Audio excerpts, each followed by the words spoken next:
Halo, ketemu lagi dengan gue Lembu Tambun di Jurnal Lembu. Ada satu mahasiswa gue, udah mantan mahasiswa. Dia udah tingkat lebih tinggi. Kebetulan gue nggak ngajar lagi dia. Suatu kali dia WA gue, Pak Epi masih kenal gue nggak gitu. Masih lah. Karena gue kan suka pelupa ya soal nama. Tapi kalau wajah dipasang gue hafal banget. Mahasiswa gue hafal banget semua mukanya. Jadi gue bersyukur punya ingatan yang kuat terhadap wajah gitu. Dan dia bilang, iya Pak, sekarang gue main saham gitu. Oh iya, oke gitu. Cerita panjang lebar. Akhirnya pada suatu kali gue nge-share sesuatu tentang value investing ya, tentang saham juga. Lalu dia kasih pertanyaan ke gue, lah Pak Epi bukannya jurusan filsafat, kok bisa sih, kok ngerti sih sama tentang saham, belajarnya dari mana? Otodidak Pak. Suatu pertanyaan yang menjebak banget ya. Jadi seakan-akan karena ijazah jadi karena ijazah berarti kita ya, karena belajar ijazahnya filsafat berarti hanya berhenti pada, berarti gue hanya bisa belajarnya filsafat doang gitu.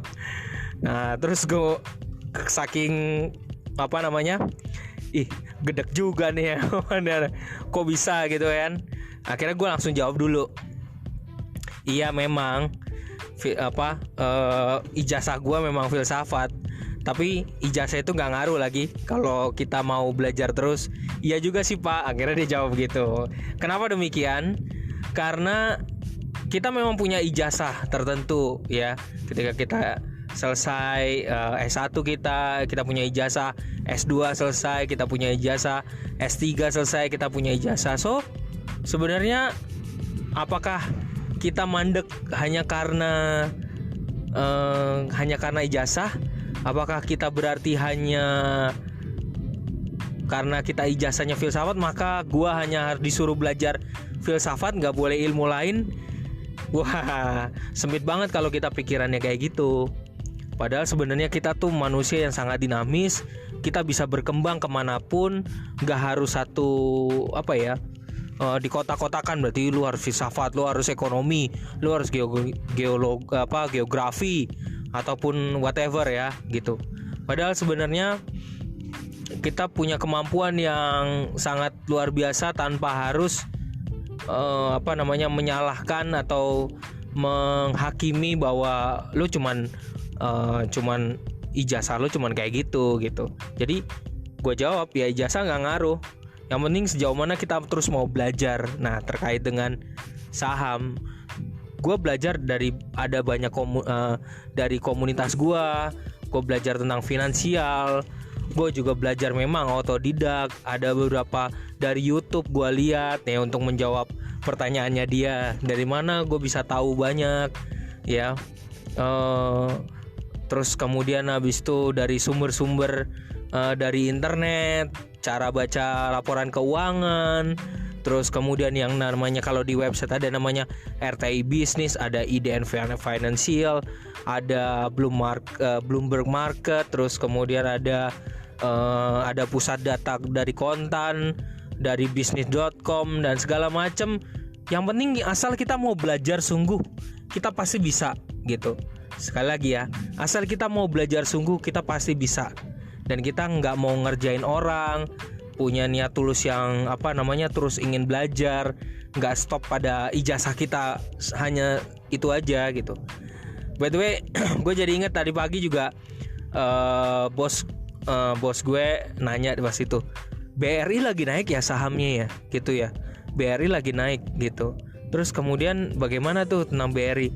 Terus dengan gampang ya gue bilang aja, BRI kemarin kuartal satunya dia minus. Terus kemudian habis itu investor ya pada cabut ya gitu. Jadi lagi turun. Cuman ya dia tetap naik juga.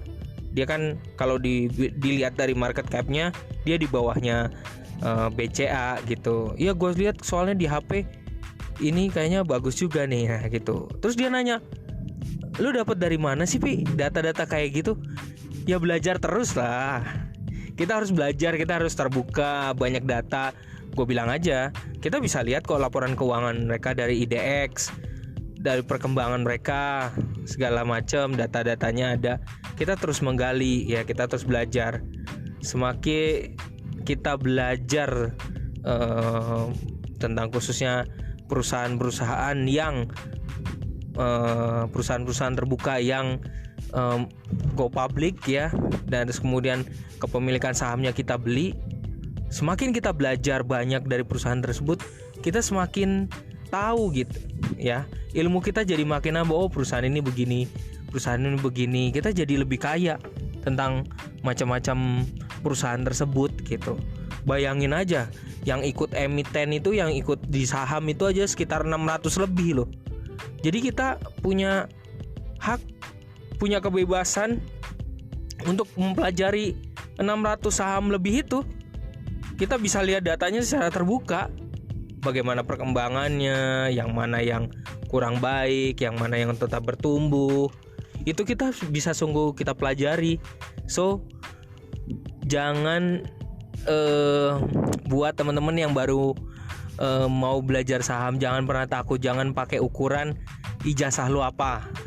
Berarti kalau gua ijazah IT gua nggak cocok belajar saham, siapa bilang? Yang penting kita mau ada niat belajar, kita pasti bisa. Nah gitu. Oke, itu aja dari gua menjawab pertanyaan. Ada salah satu mahasiswa gue yang nanya, kok lulusan filsafat kok belajar saham? Emangnya bisa? Ya bisa. Oke, salam dari gua, Lembu Tambun, hanya di Jurnal Lembu. Ciao.